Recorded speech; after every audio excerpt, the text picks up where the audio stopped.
Hi, Facebook. This is Carrie Wise of TrueCar, and I'm joined with my colleague, Matt Jones. And we are here for Industry Insider, our weekly show where we talk to the movers and shakers within the automotive industry. Matt, before we jump into the show, why don't you give them a little background on Industry Insider? Hi, everybody.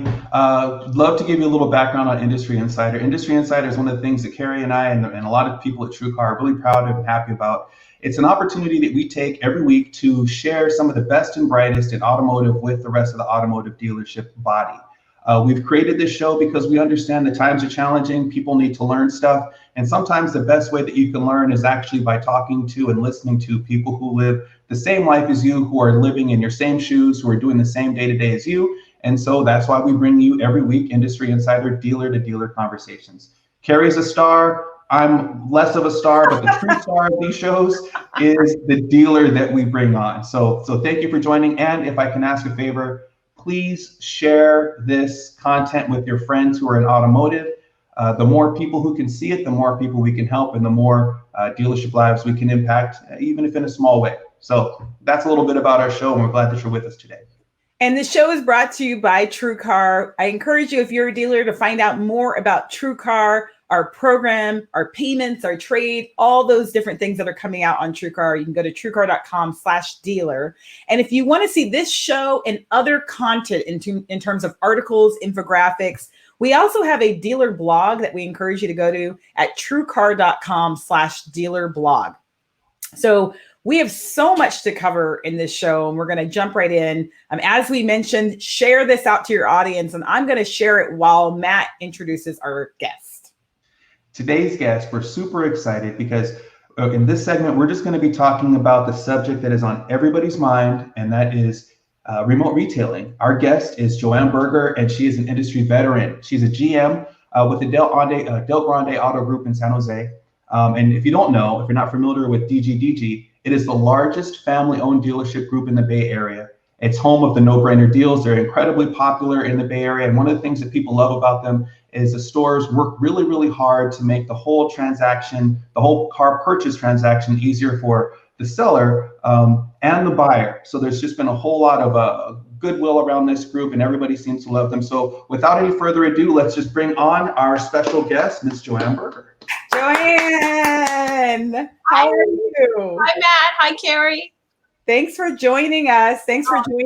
We, we've had some really great guests on this show, and I'm excited because I consider Joanne not only a client but a friend, and so it's really exciting to have you on the show. Fun fact about all three of us is that we're all from similar areas, or we've all lived in the same area. So I'm originally from San Jose, where Del Grande is located.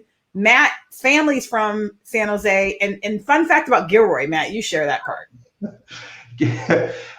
So if you've watched the show a couple times, you know that I'm an online stalker. I stalk everything about the guests that we have and their dealerships. I want to know it all. And while learning a little bit more about Joanne, I saw that in the late 80s, she opened up a Toyota dealership in the city of Gilroy, California.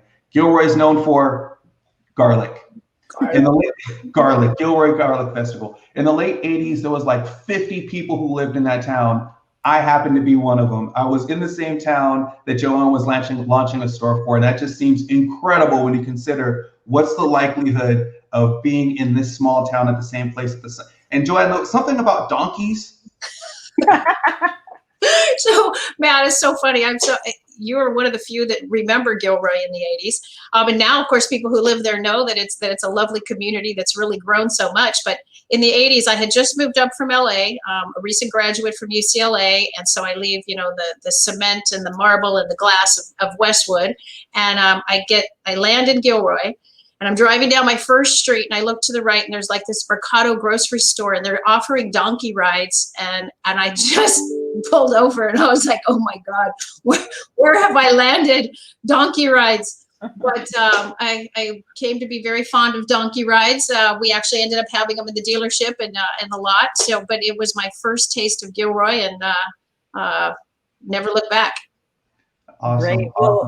Well, I think before we jump into your dealership and everything that's happening there and at the Del Grande Dealer Group, tell me about your career. How did you start in auto retail? Oh gosh. Well, Carrie, you know this. I'm a bit of a storyteller, so here we go. Like most people, I got in this industry by accident. I knew nobody in the industry. I had no influences that brought me here. And after graduating college, I got a great job. I was working for Panasonic, and I was selling outside sales. And I had two goals. My first was to be the top salesperson in our company. And my second goal was to be on the beach by 2:30 for volleyball. And my second goal was actually more important than my first goal at that time in my life. So it really fueled my first goal. So I was cold calling, and one day, it happened to be a Thursday, a business invited me in, and they said, "We don't want your product, but will you come in and tell us about you?" So stars aligned. There was all the people, the decision makers from Chicago happened to be in town. And after about 4 hours, I left, and I was a finance specialist in the automobile business. I went to a payphone. I called my mom. I said, "Mom, guess what? I'm a finance specialist in the automobile business." And she said, "What is that?" I said, "I have no idea. But I'm moving to Chicago on Sunday." And she said, "Of course you are." And so, the rest was kind of history. I was in the car business. But as the funny part is I don't really care about cars. I have no passion for cars whatsoever. When people ask me what I do for a living, I say that I grow people, and those people just happen to sell and service cars. Thank God they love cars. So somebody's driven for what we're selling, but I really just get a kick out of the people. And if this business has afforded me just a wonderful platform to work with some great individuals and see some great success stories. That's great. That's fantastic. So you're talking about people. So let's talk about people a little bit more. Like how many people, tell us about your store. Tell us a little bit more about your group. So we have 14 dealerships, and currently we have between 850 and 1,000 employees, team members right now. But you've been here, you mentioned the street. We're fortunate that most of our dealerships are on the same boulevard. But we do have several now that are off site. And that's where the culture comes in. What are some of the things that make you most coveted? I know we're going to talk about culture definitely, but we're going to save that for the last. So what are some of the things that make you most proud of the group and the people that are in the stores on the day-to-day? That's a question that's near and dear for me. We first and foremost here, we're family, and we were founded by a wonderful family in 1976, and they have really just blessed us with a wonderful environment, and it attracts a certain type of person. And not everybody could work here. Not everybody would thrive in this environment, especially in this industry. So I think we've been really fortunate to have the foundation laid by the Delgrands. Well, and Matt, let's jump into that first. While we're talking about culture, let's start with that before we talk about some of the remote retailing things, because I think we're here on this topic, and I think the concept of what you're doing with remote retailing really, to me, ties to your culture in many ways. So Delgrand, known for a unique culture, you obviously put the customer first, but what stands out is you put the employee really first, and in fact, you've been voted, as I understand it, as the best place to work for 9 straight years. And that's not the best dealership. That is the best place to work in the Bay Area for 9 straight years. Is that right? I actually have some breaking news. Oh. And this is not a setup because you asked a question. We are actually announcing today that the Delgrand dealership has won top workplace for the 10th year in a row. Wow! Breaking news! Breaking news. You heard it here first. Yes. It's we obviously, with the culture comes a lot of successes, and most of our dealerships are at top of market. And the Del Grands have a lot to celebrate, and all the leaders do, and all the team members. But I would say that this one probably means the most. It's voted on by the employees, by the team members, and it's anonymous, and they could say whatever they want. And when we first started, we were a much smaller group, and we were competing in a much smaller set of companies. And now that we've grown, we're competing with all the big companies, and many of the names here in Silicon Valley. And so we don't do free massages. We don't offer free cafeteria. To have this honor as the voice of the employee and the voice of the team member is pretty special. When I hear like 9 is astounding, 10 is even more so. Right? But you don't fall into best workplace 5 times, 9 times, 10 times. I mean, you have to be I would imagine that you have to be having like a deliberate attempt to keep people happy and to keep them there and to make them feel fulfilled, right? I mean, because otherwise, how do you have that type of response from the employees year after year after year after year? Right. So I have a question. There's a question that's near and dear to me because I worked in dealerships for 12 years myself. When we talk about like the culture of the store, is it something that that you think is like an action? Is it a feeling? Is it an ongoing thing? Is it an everyday thing? Like tell me how. I want to hear like what the culture really feels like being in there. Because some cultures of dealerships are great, some are not so great, and I think you have to be deliberate in order to have a great one. I just want to hear a little bit of about like what the day-to-day of that means for people. Matt, you nailed it. It is a feeling. It's yes to everything you just said. Yes, yes, yes, and yes. Gosh, we do have a purpose. We have a plan, and it's we call it culture by design, and it's so many years ago. Actually, it was Chevrolet. They required, it was one of the requirements that our owner go through a Disney course, and General Motors was really trying to capture that Disney, the Disney feeling, and I don't know how many of them paid attention, but I can tell you ours did. It was before I joined the organization, and so I'm going to segue a little bit into Disney for a second. So Disney has 2 goals for all the guests that show up into any of their parks. The first goal is, would you come back? If I asked you the question, would you return? They want a yes. And the next goal is, would you refer your friends and family? And so they're hoping, and we've all been to Disney, at least I think, and it's not cheap, and it's not always the happiest place on earth, but you leave with that feeling, right? You leave with that feeling. And most people would answer, yes, I'm already planning my next trip. And of course, I'm going to tell all my friends and family to come here because it's the happiest place on earth. So our dealer, Sean, he came back and he said, you know what, there's a correlation here.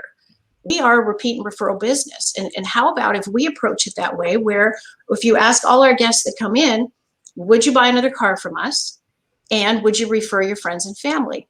And if the answer to those questions are yes, then we're creating, an environment that guests want to come to. But back to what you said, Matt, you're not going to accomplish that unless you have employees and team members who feel proud of where they work and have a plan. So fast forward many years later, we actually partnered with Disney. And we spent over 2 years, the leadership team, working with Disney and really digging into those cores. And we came up with 4 core values for the Del Grand Dealer Group. And it's efficiency, performance, caring, and integrity. And if you let me, I'm going to give you a little bit of insight into those 4 pillars. Yeah. Okay, thanks. So they kind of work in reverse. So any new team member that joins the organization, or if you've been here 25 years, we have shared sort of our North Star with you. And it starts with, we want everyone who comes to work to be very efficient. That's our first goal of the day. However, we also want you to perform. So performance is actually more important than efficiency. We've all heard you can be efficient, but not effective, right? Right. So you want to be efficient, you want to get your job done, but you also have to perform, and you want to accomplish your goal. But what is more important than that is caring. So we want you to perform, but if that gets in the way of you showing care for your fellow team members or for our guests, then that's more important than your performance. And then the non-negotiable for all of our team members is integrity. And so now if your integrity, if your caring gets in the way, I mean, I want to help this customer so bad, I want to help this guest so bad that I'm willing to do something that maybe isn't the right thing to do. That integrity is your North Star. So I get really excited about this. So what that does is that gives everyone kind of a roadmap to how to make a decision. That empowers you. From your first day, if you make a decision and I come and ask you, well, what were you thinking? And they tell me that, I'm like complimenting them, even if it was the wrong choice, right? Because they were using our plan. And what it's done is it's given employees the power to make decisions, so they don't have to come and ask, because they can follow that. It also helps the leaders coach and help people get better, because they can say, remember, you nailed efficiency. However, when you did this, maybe you weren't being, showing as much care as maybe you should have, right? So it really empowers everyone, and that just transfers into a culture that makes sense. One of our favorite sayings is, there's never the right time to do the wrong thing. And if that's your guiding principle, it's pretty powerful. I love that. There's never a right time to do the wrong thing. Love that. Got to write that down. I love that. We love our quotes on Industry Insider. So how do you ensure those values and those principles filter down to your team members though? Like I start on day one. Is it in my orientation? Like how do you make sure I understand and I start to really live these values? Yes, it is definitely in the orientation. And we do daily huddles where we have 850 team members. They'll all be talking about the same thing, because today's a caring day. And so we have team huddles throughout the day, as does Disney. That was one of the traits we took from them. And it was interesting. I was at a Southwest counter not too long ago, well, pre-COVID actually, and I asked to speak. What my friend was having a trouble with her ticket, so she asked to speak to a supervisor. And the counter person said to us, "I'm sorry, she's in a daily huddle right now." And I thought, I know that terminology. I said, "Did you partner with Disney?" And they said, "As a matter of fact, we did." So Southwest is also doing daily huddles. Now they'll have different core values, because those are unique to each company. Disney's are completely different than ours, and I'm sure Southwest's are too, because they have to ring true to who you are. But yes, so we focus on that daily, and praise with it, and we coach with it, and so it's top of mind. Wow. I think that's fantastic. That is absolutely fantastic. A proactive and a deliberate approach to making people feel comfortable, giving them a North Star so they understand what's expected of them. And then also by giving them like integrity and caring, perform, be efficient. You said something earlier, you were like, not everybody's going to thrive here, right? And if you're told on day one, hey man, this is how we get down here. This is how we're getting down. This is how we treat our customers. This is how we act. This is what's expected of you. Yeah, not everybody's going to thrive in there. And I could totally see laying that from step one. This is a great introduction to a company and making sure that you bring the right people on. So, I mean, I'm not moving back to the Bay Area, as far as I know. As far as I know, I'm not selling cars again, as far as I know. But if something changes, I'm calling you. I know you got a store in Vallejo. My mom is there. I mean, just in case something changed, my mom lives in Vallejo. So don't be surprised if I'm like, hey, Joanne, I need to be in this. Because everything that you're saying resonates with me as a person who sold cars for a long time. It's like, in my true belief is that if you do the right thing, it's not just the right thing, but it makes for better business. You're treating people better. they're more likely to organically tell their friends and family, you know, like, yo, you got to go see Matt. You got to go see Carrie. You got to go see Joanne. I think it's good business sense. Plus, you can go home feeling good about yourself at the end of the day. So I'm on board. 100%. And what is that? I mean, Joanne, maybe share for those who aren't familiar, like, what does that look like from an action standpoint? I mean, I understand your values, and I understand that you have this North Star that everybody kind of lives through, or you know, everybody kind of like turns to when they have to make decisions. But what does that look like in terms of how you give back to employees? Like I was there a couple years ago for your women's event, which, you know, just blew my mind that you had a women's event. And Matt, I think I've said this to you. They had a women's event, you know, for Women's History Month. And there were hundreds of people there, including every general manager, guy or girl, that was, you know, worked for the store. And it was just like, it was very special because I thought, wow, well, you know, how many dealers in America are holding a women's event during Women's History Month? And so it's stuff like that I thought that stood out for me. But are there other things you're doing, you know, make your employees feel special like that? Well, we have, I'm going to speak pre-COVID, because since COVID, you know, we're having a lot of Zoom things, and the social distancing's made a few things a little harder. We had a record month last month in our fixed operations, and I wanted to do a taco party for everybody. And HR was all over me. They're like, "How you can't have tacos?"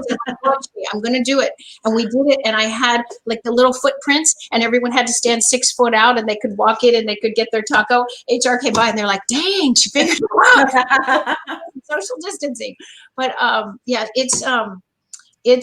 it's just a feeling, you know. And I know we're going to touch on the no-brainer pricing, but all of that, if your employees trust, you know, we've all worked for companies. We're not going to agree with everything that every company, you know, says and does, and every initiative and everything, and we might not understand it.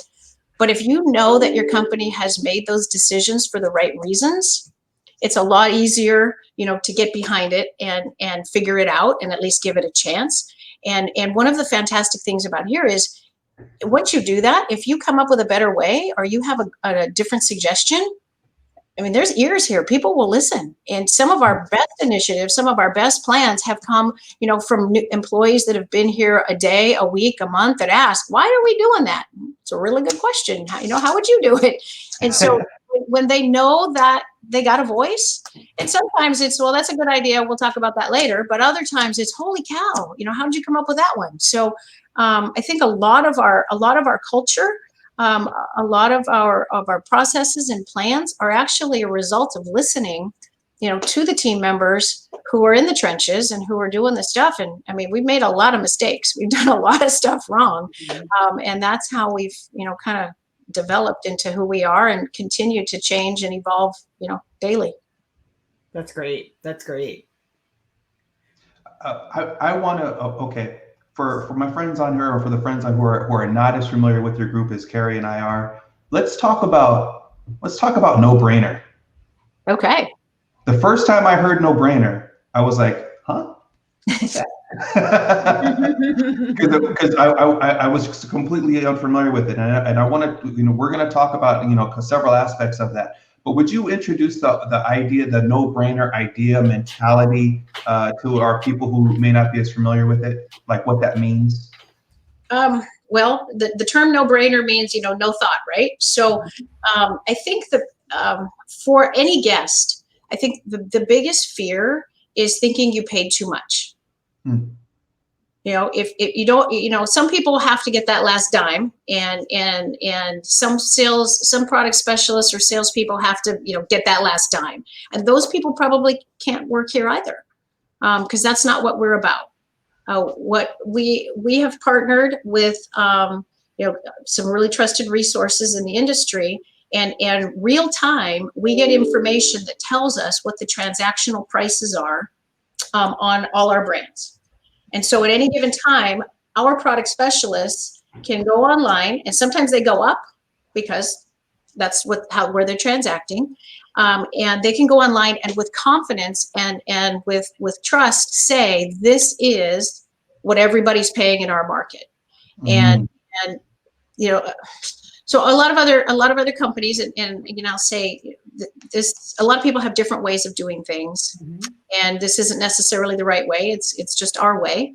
And so what we do is we, with confidence, train our product specialists to show the guests very transparently where cars are transacting at with this trim level in this marketplace. And we like to respect your time and offer you that right now. And you know, there's a whole unique selling proposition that goes behind it, and a lot of training that goes in behind it. But you know, in this industry, a product specialist wants to sell the car for this price, and a guest wants to pay this. And after about 4 hours, we all pay this. And so with our unique selling proposition, we can show that, you know, on our website and say, you know, here's MSRP, and here's what everybody's offering, and here's what people are paying. And when you see that, it's respect for the product specialist and for the guest, and it usually has a very happy ending. And I actually just wanted to show, let me just show your website, just so people who are watching get a little bit of idea of, Sure. of what we mean. But let's see if it pulls up here. So I think I'm looking at your store, actually, Chevrolet, right? And so you're saying, like, and not only am I going to get the price, but I'm going to get this third-party validation. Correct. Which, you know, we know is very, very important for the consumer. So you're not just giving them the price, you're also making them feel good that it's a fair price. Yeah, I think a lot of groups have made attempts at this, and again, this is just our way to do it. But you know, because I said it's the price, or because my used car manager said it's the price, is not really a good reason or a transparent reason for a guest to pay that. But backed by the most trusted resources, you know, in our industry.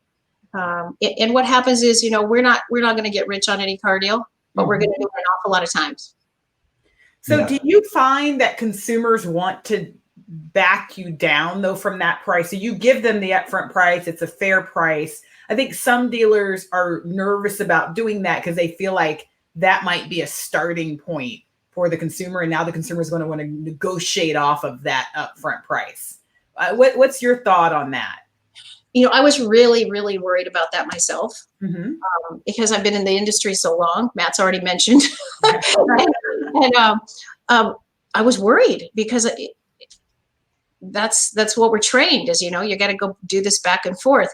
But what we found is, if you tell the story really well in the beginning, and you build that value into your unique selling proposition, and then we have.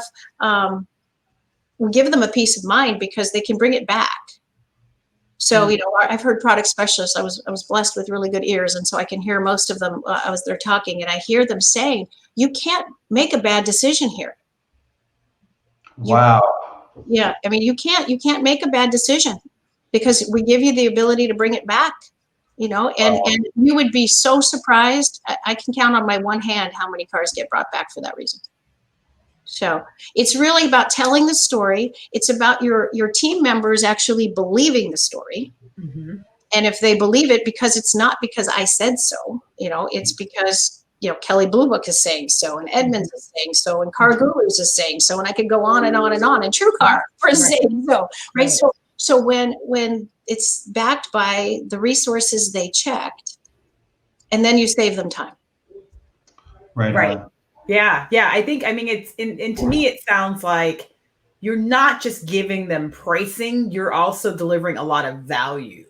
Because it feels like if you just gave a price and there was no value behind that, like the return policy, or, you know, getting them in and out quickly. And, you know, like if you didn't have that, you'd probably be in trouble, because then they would just be about price. But it feels like your customers are not purchasing from you because it's the lowest price, but because of all the other things they're getting. Right.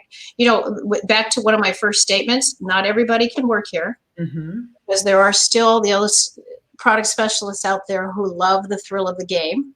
And then there are still those consumers that, you know, believe you got to put your flak jacket on to come into a car dealership because it's the one time I get to, you know, go do rock'em sock'em robots. And those people, they don't like our process very well. But one of the best feelings is when, you know, I hear the situation's not going well and the guest needs to go and find out. It's so wonderful when you see them come back. And it does happen where they come back and they say, you know what, I respect how you treated me. You told me the truth and I'm here to buy your car. It doesn't happen all the time, as we know, but it's a really great feeling when you'd be surprised how many consumers actually really respect this process. I think because we're transitioning to this in every other product we buy. So when you can make a car buying experience more like, you know, you're buying something online, then it's familiar. But also when you don't waver from it and you state your story and you put it out there, and then it's the guest's decision what they want to do. Mm-hmm. You know, I really like that approach. I mean, what you said, I think really resonated is that this is how people are buying things elsewhere, right? And a lot of times, you know, our industry, we consider ourselves like an island. That's going on over there and that's going on over there, but this is how we do this, right? And it may be appropriate sometimes, but it may not be appropriate all the time. You know, treating somebody feeling good and having them feel good about the process and the steps that they went through and validating that the research that they've done, that's going to make somebody feel good all the time. And I think all three of us know that the world is filled with people who've like left dealerships terrible surveys, although they've got rock bottom prices. You know, they bought cars for cheaper than employees could, but they still weren't happy when it was all done.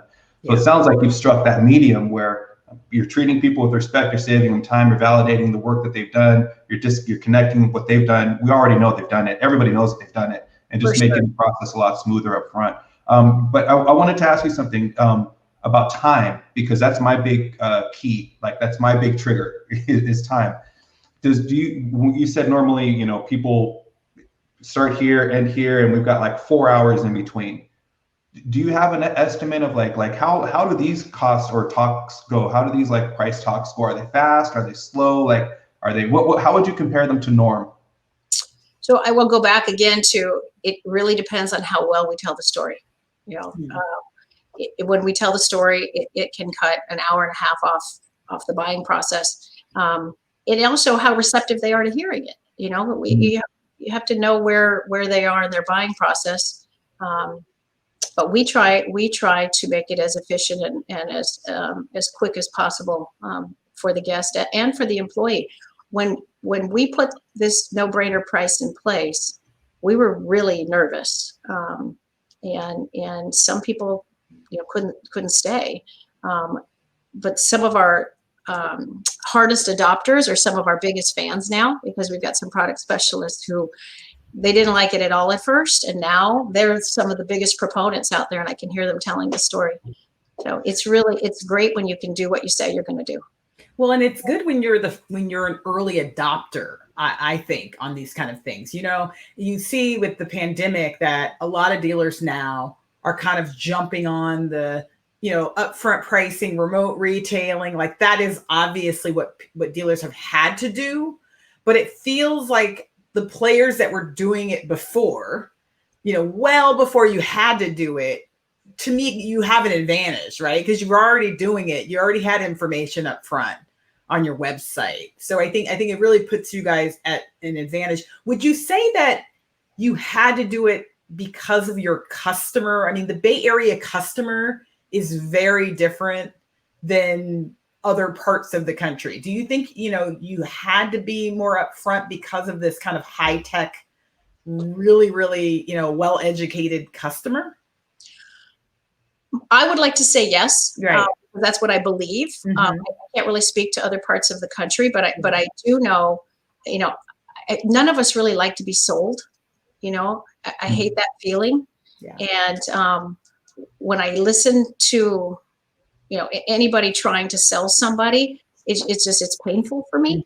I would much rather, you know, guide our guests through their process and have it be their decision. You know, ultimately we want the sale. Don't get me wrong. We're here to sell as many cars, and it's evident 200,000 car buyers can't be wrong. But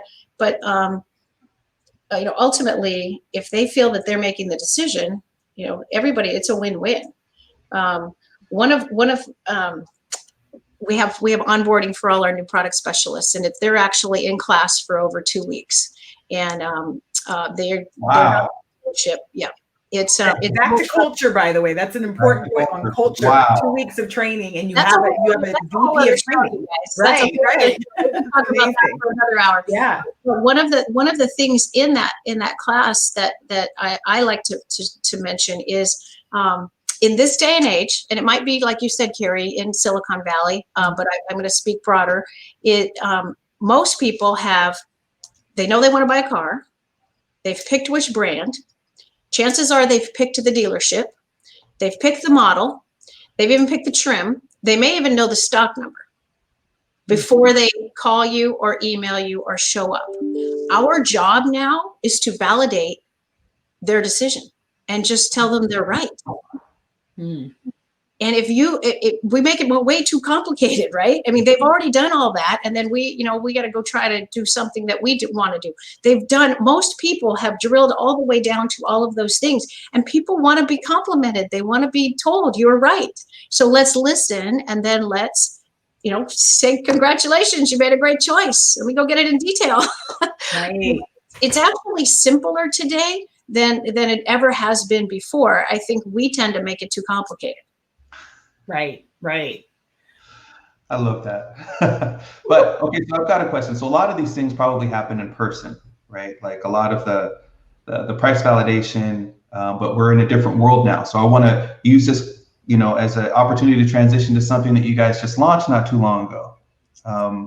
If I may, we want to talk about the no-brainer checkout, and which I think is, Well, I was going to say, Matt, I think we have a video on that too. Yeah. Yeah. Let's play this video. Let's talk about this. Let's play that first, and then let's jump into it. Hold on. Let's see if my screen will work here. And put the sound up. You gotta see it to believe it. The future of car buying is here. Presenting No-Brainer Checkout from DGDG.com. The online car buying experience that's, a no-brainer. Shop online, buy online. Get loan pre-approval. Customize your payments from start to finish. The entire car buying process is all online. No-brainer checkout exclusively from DGDG.com. The future of car buying is here.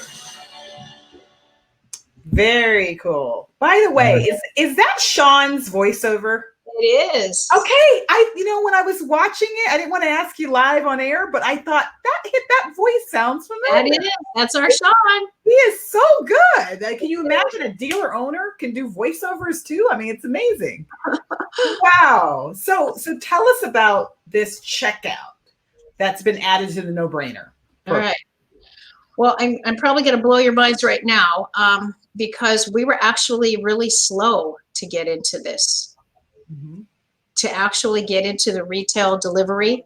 And a lot of, they know of our company as being really technologically advanced and very digital first. But we were actually one of the last to really put our toe in this, and not because of not believing in it.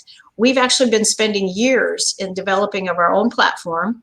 And I guess, one of the cool things that came from COVID is it actually forced us to launch sooner than we had thought, and we didn't take a long time because we didn't believe in it or because we didn't believe.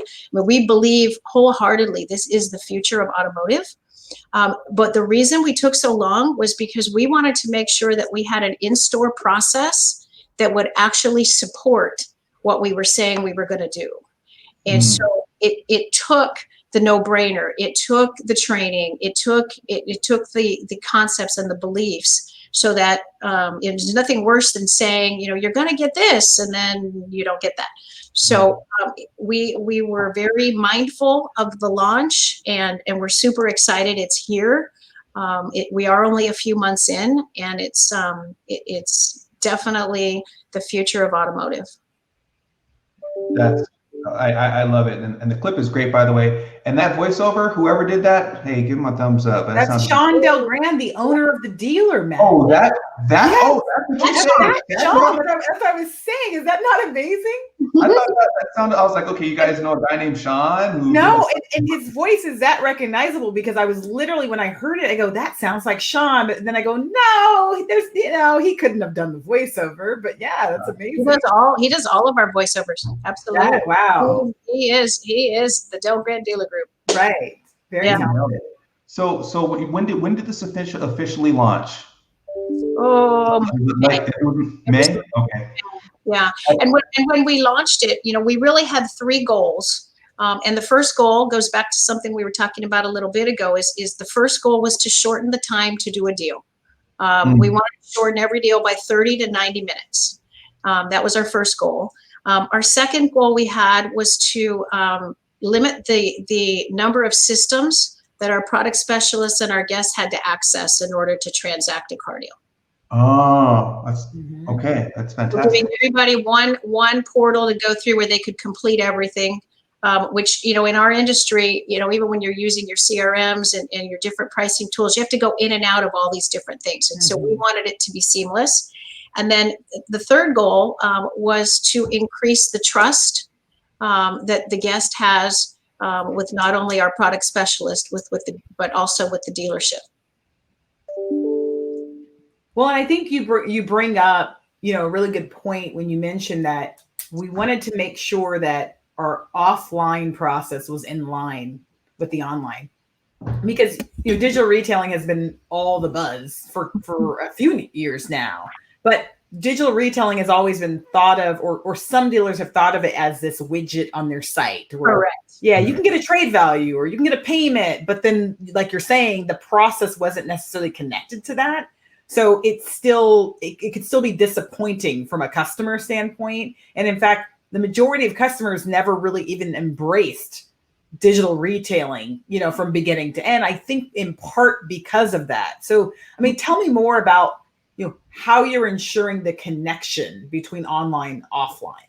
So, well, the first thing I'll tell you is when you launch something like this, one thing you're guaranteed of is things are going to break. And they have.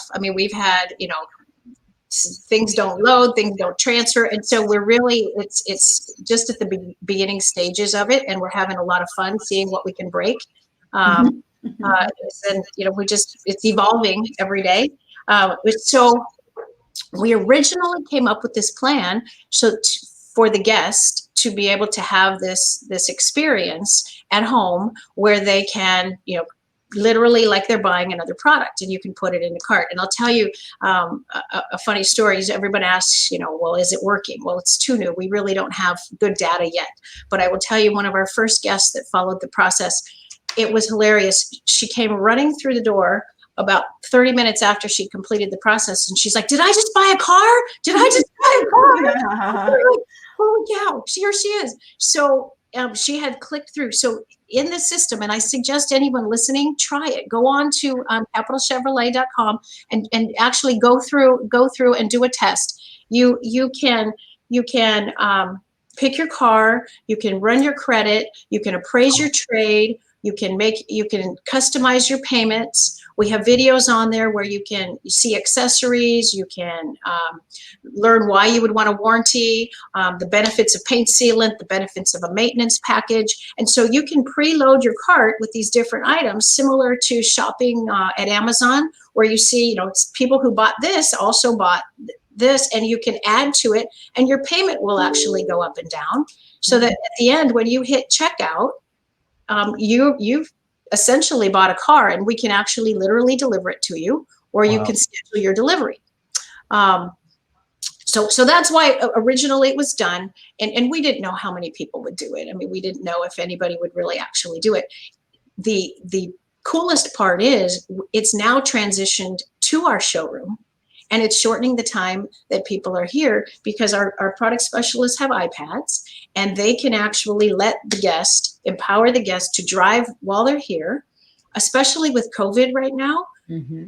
We can take a picture of a driver's license. We can take a picture of an insurance. They can fill out their credit app, do everything at home. one of the problems with our industry is the guest does all these things online, and then when they show up, it hasn't transferred over, and the guest has to start over. And all of a sudden, you see a product specialist. Can I have your driver's license, please? Can I have this or that?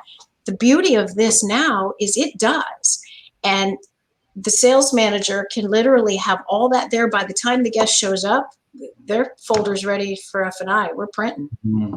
So it does show. Some people get cold feet and they bounce out at a certain stage, and it will leave. It shows all the employees, all the team members get to see where that guest opted out, so you can have a real conversation with them. I see that you drive a 2011 Impala, and I see that you had it appraised today. Let me have my used car manager take a look at that for you. So you don't have to start at the beginning. Wherever they chose to hop off the site is right there visible for any team member who's checking it out.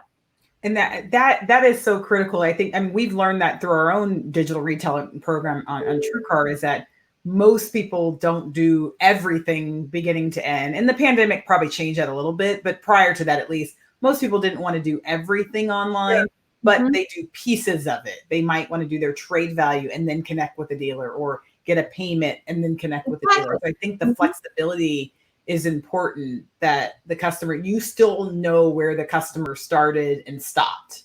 Right. Within the experience. And you could meet them where they left off. Absolutely. Absolutely. What does your sales staff so far think of this so far? Like, the ability to have customers come in who preloaded some of their stuff, or maybe transition to that when they do come in the store now that they have the iPads. Like, what's the reception been to your sales staff?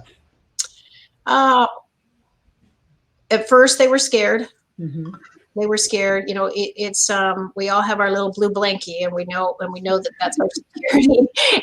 and all of a sudden the blue blankie's gone, and now you have to do it this way. But when they see how much time it saves them, especially on a busy Saturday, and that you have a guest who's already filled out their credit app, they've already been pre-approved, you've already got driver's license, insurance, we have all their trade information. You can sell an extra, 2 cars in a day if you're really good at this. So it's brand new. We are a long, long ways from having it figured out. Like I said, things are breaking, and we're still developing it. So, and the product specialists are helping us learn, because they come up and go, "What the heck is this?" And so we have to figure it out. But it's really been revolutionary, and I keep saying it is definitely. I believe it's the future. We believe it's the future. I think that's fantastic. I always love the idea of anything that makes a transition for the consumer smoother, and that sounds like this does. But being a person who sold cars for 1 million years, anything that the store can do to create efficiencies for me so that I could sell those extra 2 cars over the weekend is definitely applauded and welcome. So when I see things like this, I'm thinking I always think, oh man, the customer's got to love it. The consumers really got to love being able to do this from their jammas, and they're chilling. They ain't got to brush their teeth, and they can get the car deal started. It's perfect. But on the flip side, I'm like, as the person who is now going to deal with this consumer who is so much further along, all I really have to do is just not get in their way, demo the car, deliver the car, paper it, send them to finance, shake their hand, and I can do that 5 times a day, 6 times a day, So I'm really excited. So I'm telling you, John, I'm going to be watching this.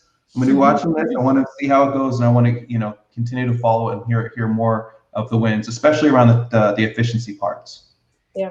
Yeah, and I think it's also important. What I love about you, Joanne, is you don't sugarcoat anything, right? Like, you always kind of mention the good, and you give us the value on, why this is important, but you don't really sugarcoat and say that it's perfect. And I think anything new that you launch will always, it's never perfect. You're testing and you're adjusting and you're kind of figuring it out. And even if it doesn't work on day one, doesn't mean it's not the right thing to do. Right. I had our general sales manager here at the Chevy store said to me, he's very technologically advanced, and and I've told him, I said, go break it. Please go break it. And so he did. But he said, I'm having fun, because if I didn't believe in it, I wouldn't put the time in to try to figure out how to break it. And so, and we're making, and we've got people who are way smarter than us, who are sitting there and working on it and helping us, and they take somebody's idea and give it life. It's fun to watch it evolve. So I think when in the last couple minutes we have here, somebody's watching and they're in a smaller town. They're not a part of Del Grand Dealer Group, a big group, and they're sitting there saying, "God, I don't know if this is possible." Like, the no-brainer pricing sounds amazing, San Jose, Silicon Valley, but it's not going to necessarily work for me in my town. Or maybe they're looking at this, what you're doing with the checkout, and they're thinking the same thing, like it's not going to work. And so I guess, what advice would you have, or if you took over this store in rural America, what pieces of Del Grand do you think are applicable that you could actually get done at a one-store dealership? Yeah, that's we are very, very blessed here, because we do have some really smart minds that, I say, I can't do any of it. I'm the one, I have ideas at 2:00 in the morning, and I wake up and text somebody, and then they make it happen. I wouldn't know how to do it. But so for anybody out there, I would say, figure out what's important to you and convey that value to your team members, and create that trust regardless of what's important. You're not going to go out and do a no-brainer price tomorrow. We didn't do it. It took us years, right? It's really figuring out what value you want to tell, and then tell it honestly, and make sure that your employees are behind you, and it will grow, and it will become something that you can take to the bank. Good advice. I think it's fantastic. I have a suspicion that there are going to be people who want to reach out to you and ask you questions or pick your brain, Joanne. Would you be open to that if somebody wanted to? What would be, so as we wrap up then, so what would be the best way for somebody to reach out and contact you if they had some questions and maybe you could help them along? Do we have like my email address up there, or? Yeah, we can share that. My either my LinkedIn page, my email address. Shoot, you can even put my cell phone number. That's fine. I'll be happy to talk to anybody. All right. So LinkedIn probably is maybe the easiest on social, right? Mm-hmm. LinkedIn. Yeah. Okay. And then if not, the email address. Yeah. Well, that'd be great. Well, thank you so much. I mean, we have gotten a lot out of this, and we could have talked probably for hours and hours and hours more on, what Del Grand is doing, what you're doing at Capital Chevrolet.